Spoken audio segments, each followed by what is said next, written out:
A couple of years ago, I reached my peak weight, which was 162 pounds, and I'm 5'2", so that classified me by the BMI scale as overweight, and if I had gained any more, I would have been classified as obese.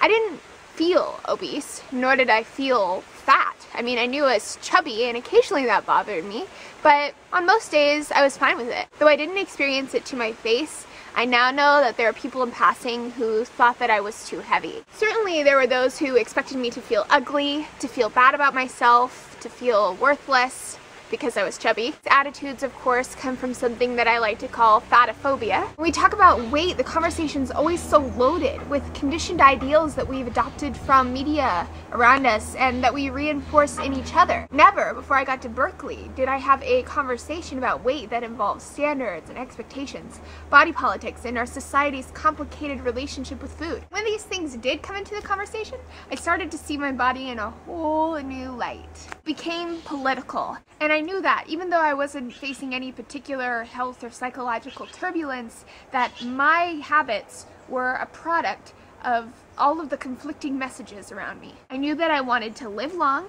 and mitigate any health-related misery that I might have when I get old. So my journey started slightly unconsciously, but has become more conscious as time goes on, to completely restructure my lifestyle and my relationship with food.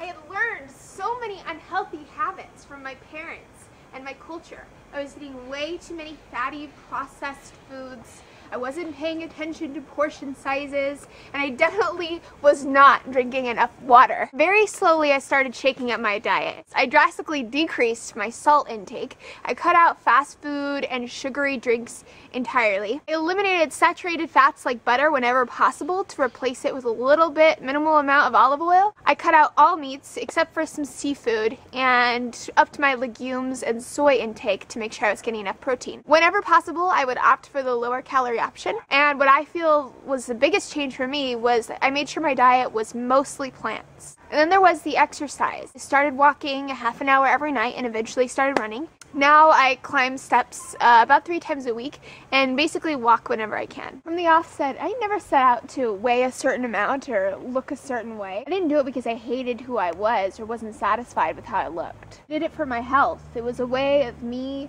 taking back control. So since then my body is leaner and I notice it doing more for me. My natural weight is manifesting itself right now at 127 or 28 pounds, and that may change, but whether or not it does is completely irrelevant. Health isn't about a number. I've also been dealing with reactions from people in my life since I lost weight.